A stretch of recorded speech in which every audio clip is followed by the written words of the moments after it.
At 1:55 a.m., my best friend called me drunk. He said, "Bro, I can't hide it anymore. Your fiancé been with me." Then he hung up. I've replayed that night in my head more times than I can count, and no matter how many times I go over it, it always begins the same way. The stillness, the quiet that clung to my apartment like a heavy blanket, and then the shrill ring of my phone, splitting the silence right down the middle.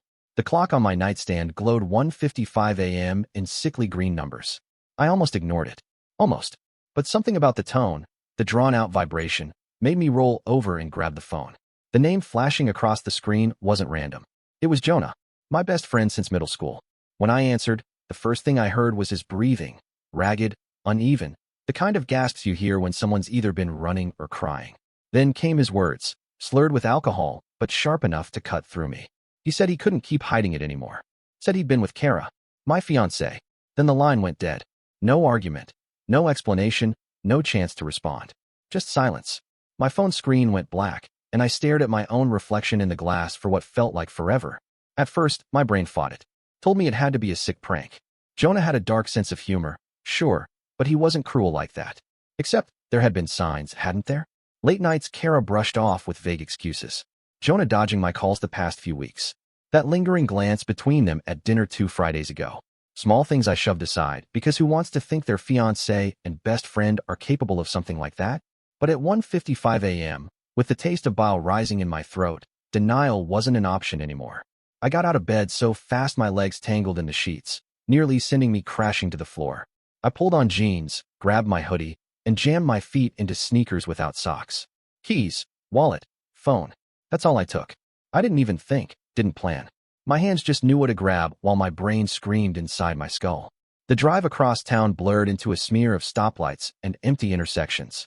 My chest thudded with each red light, my fists tightening on the wheel until my knuckles whitened. I don't remember music, or the hum of the engine, or even the cold air seeping through the cracked window. Just the words, "Been with Kara." When I pulled up outside Jonah's building, I didn't need to check twice. Her car was parked in the lot. My fiancé's little gray hatchback, tucked in the shadows like it had every right to be there. That sight snapped something in me. The building's stairwell reeked of stale beer and cleaning chemicals as I climbed. Every step was heavier than the last, as if the floor was trying to drag me back. But I didn't stop. I couldn't. Jonah's door was half open when I reached it. A thin strip of light spilled into the hallway. Inside, I heard movement. Quick, panicked. A thud.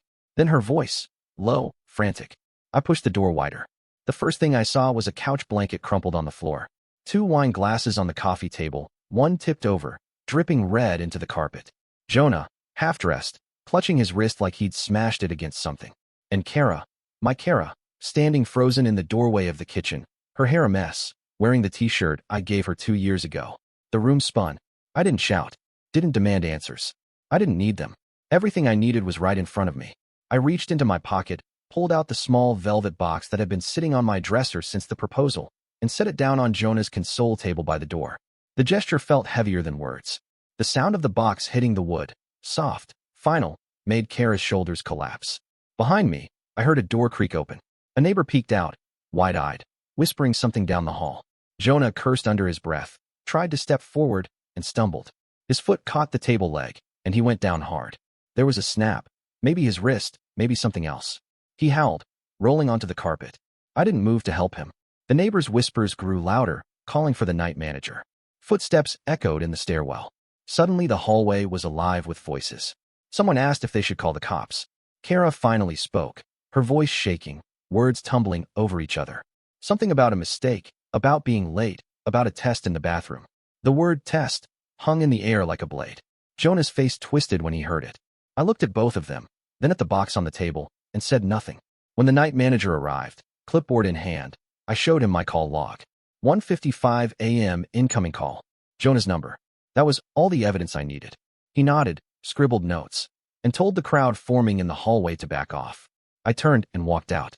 The cold night air hit me like a slap as I crossed the lot. Behind me, Jonah groaned. Kara shouted my name, and the manager tried to calm everyone down. But I didn't look back. My hands shook as I slid behind the wheel of my car. The drive home was quieter than the one there, but no calmer. My phone buzzed nonstop. Kara, Jonah, unknown numbers I assumed were hers. I tossed it onto the passenger seat and ignored it. By the time I pulled into my building's garage, my decision was already made. I changed the code on the smart lock before I even took off my shoes. The engagement was over. The relationship was dead. Whatever was in that bathroom back at Jonah's place, whether a test or a lie, wasn't my problem anymore. I left the ring box on the kitchen counter, dropped my keys beside it, sat down in the dark with the hum of the refrigerator as my only company. And that's when the phone started lighting up again, one call after another, until the whole counter glowed with their names. Her, him, both of them. I let it ring. The night after Jonah's call barely counted as sleep. I sat in the dark until the first gray light crept across the blinds. The phone buzzed until dawn, screen lighting up with Kara's name, then Jonah's, then numbers I didn't recognize. I didn't answer a single one. By mid-morning, I knew avoiding the storm was impossible. Families were involved now.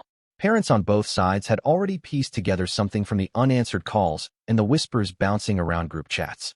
My mother's voice on the phone was clipped, demanding to know if it was true. I told her to come over and to bring Dad. By noon, my living room looked like the set of a tribunal. My parents sat on one side of the couch, stiff-backed and furious. Across from them, Kara's parents perched on the edge of their chairs, pale and twitchy, clutching paper coffee cups. Kara herself wasn't there yet. She texted she was running late. When she finally walked in, she carried herself like someone stepping onto a stage. No tears, no collapse. Just tight lips, hair pulled into a bun, clothes wrinkled from wherever she'd spent the night. She didn't even sit. I didn't waste time. I laid it all out. The 1:55 a.m. call, Jonah's words, her car parked outside his building, the scene in his apartment, the ring box I'd left behind. I didn't raise my voice. I didn't let it sound like an argument. I spoke the way an accountant reads numbers from a ledger. Her parents exchanged frantic looks, trying to interrupt, but my father shut them down with a glare that could crack glass. When I finished, Kara started to speak, but I cut her off with something harder than any accusation. Facts. I'd already acted. The wedding venue contract? Canceled before sunrise. The caterer? Emailed. The florist? Notified. The joint card? Frozen. I pulled up my phone and scrolled through the receipts of cancellation fees. Thousands of dollars vaporized overnight. Kara's mother gasped when she saw the numbers. She'd co-signed some of the payments on Kara's behalf. That money was gone for good. My parents folded their arms, unmoved. Kara tried to pull me aside for a private conversation. I refused. This wasn't private anymore. Halfway through, Kara's phone lit up. She declined the call, but the phone rang again. And again. Finally, in her flustered state, she answered, not realizing the volume was loud enough for the entire room to hear. The voice on the other end belonged to a property manager. He asked about a lease application Kara had submitted recently. With Jonah. He confirmed her email, her number, and referenced me as her former emergency contact. The room went silent. Her father swore under his breath. My mother leaned forward, eyes wide with disgust. Jonah wasn't just a one-time mistake. They'd been planning a life together behind my back. Kara fumbled to end the call, but the damage was already done. That was when my phone buzzed again. This time it was the night manager from Jonah's building. He had filed his notes on last night's commotion. I put him on speaker, letting everyone hear. Neighbors had witnessed me leaving calmly, Jonah falling on his own, Kara shouting after me. No violence, no attack. Clean record. Kara's parents were crushed. They asked her directly if any of it was true. She didn't answer. Her silence said everything. At that moment, something inside me solidified. There was no way back. I stood and addressed the room like a man closing a meeting. Kara's belongings would be packed by 3 that afternoon. Building security would escort her. She was to pick them up in one trip and not return. The engagement registry was shut down. All gifts returned to senders. There would be no more discussions of reconciliation. Her mother begged me not to be rash. My father cut in. This isn't rash. This is decisive. The conversation ended not with shouts, but with paperwork. I handed Kara a printout of the contract clauses and the financial penalties tied to her side. Cold, maybe, but clear.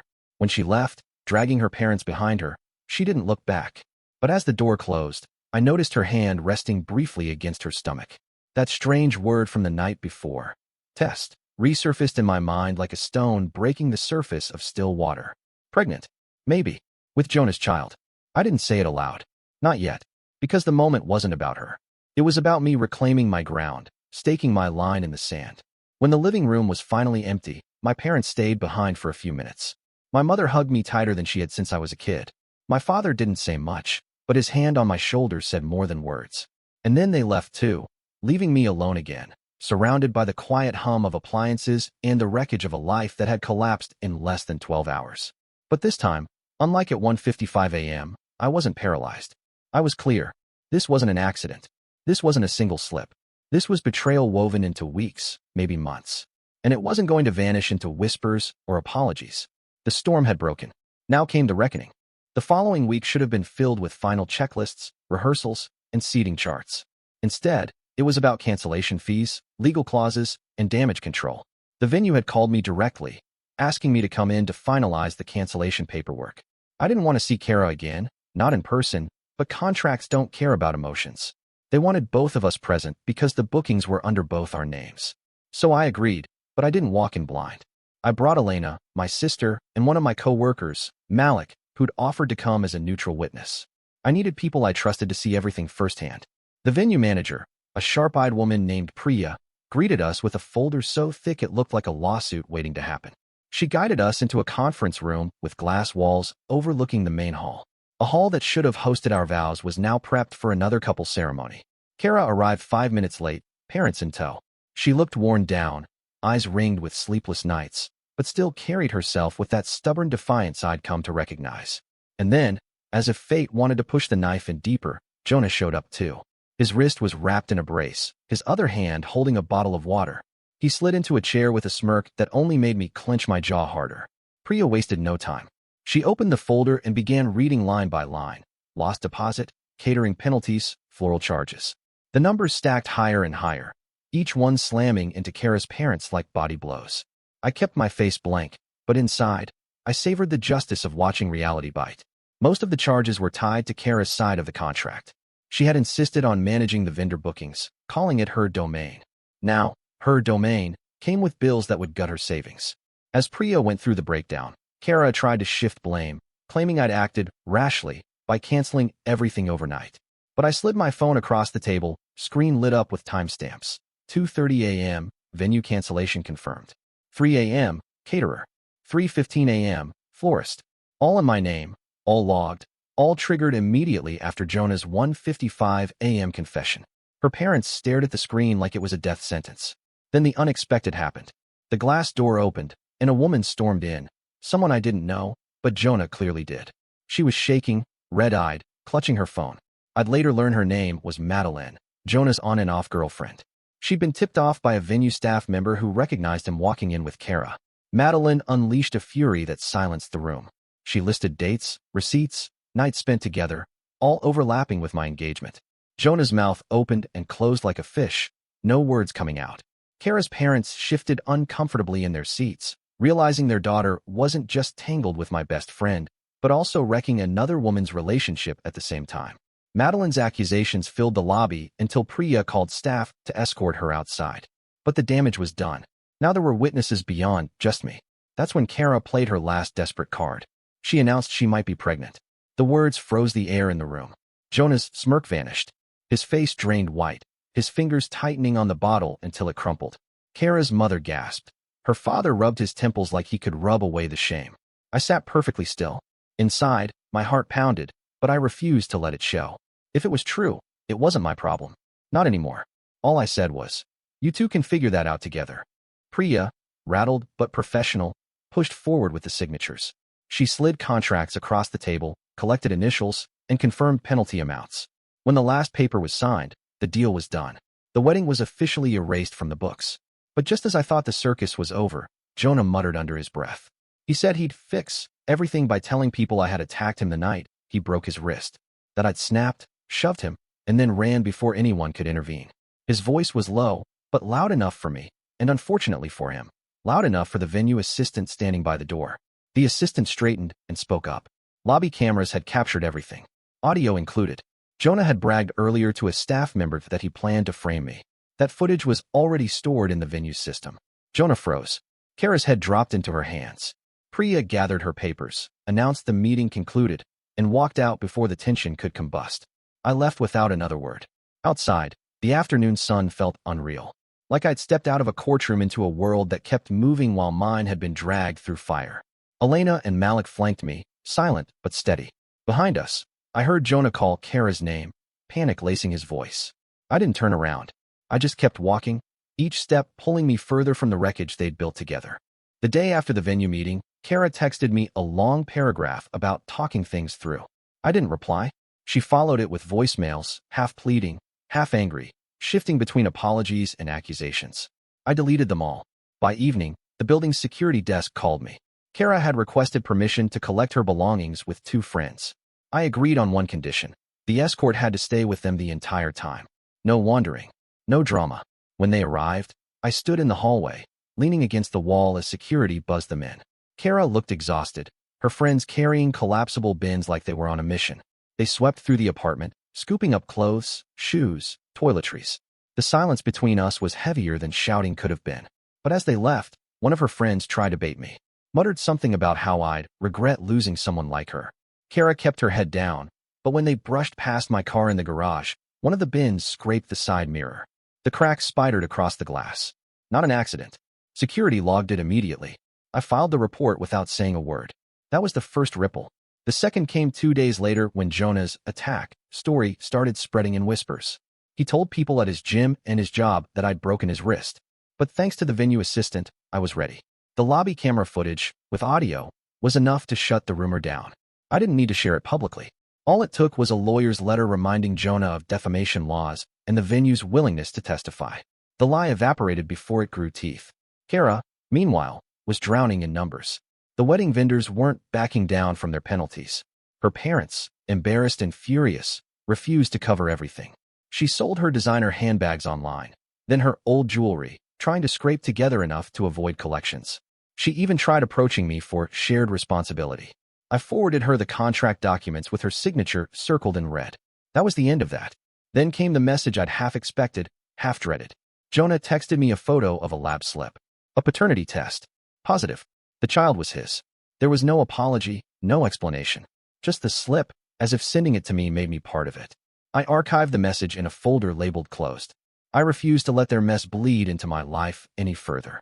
But the consequences didn't stop with money or whispers. Jonah's volunteer coaching gig for a local youth team dissolved overnight after parents complained about his behavior. Word about his love triangle with Kara spread faster than he thought possible. He was asked to step back for the season. His pride took a harder hit than his wrist ever had. Kara's situation crumbled just as quickly. She'd been trying to build a small side business as a wedding planner. Clients dropped her as soon as they caught wind of her scandal. One of them even demanded a refund, calling her a hypocrite. She moved in with a cousin across town and took a retail job, a far cry from the curated life she'd plastered across social media. Everywhere they turned, consequences were waiting. As for me, the silence in my apartment was different now. Not the heavy, suffocating silence from that first night, but a clean slate kind. The kind you can breathe in. One evening, I received an email from Priya, the venue manager. Attached was a file, the lobby audio recording. She wrote that it might be useful if Jonah ever tried again to smear me. I saved it on my drive, sat with it for a week, then deleted it. Not because I wanted to spare them, but because I realized I didn't need revenge. The truth had already done the job. The real consequence wasn't their humiliation. It was that I had my life back. Weeks later, I went to a barbecue at a mutual friend's place. People were nervous at first, unsure which side I'd fall on. But I wasn't there to rehash the past. I laughed, ate, played cornhole in the yard. When Kara's name came up, I simply said, "That's behind me." And it was. Because that's the thing about betrayal. It burns everything down. But sometimes, standing in the ashes, you realize you didn't lose as much as you thought. You lost people who were willing to destroy you. And what's left? That's yours to rebuild, stronger, cleaner, freer. That night at 1:55 a.m., Jonah thought he was confessing to free himself of guilt. In reality, he freed me. And that's a truth they'll live with long after I've stopped thinking about them at all. And that's the story. If you're still here, that means you're one of us. So go ahead, hit that subscribe button. I drop new chaos every single day, and trust me, tomorrow's story, it's even worse than this one.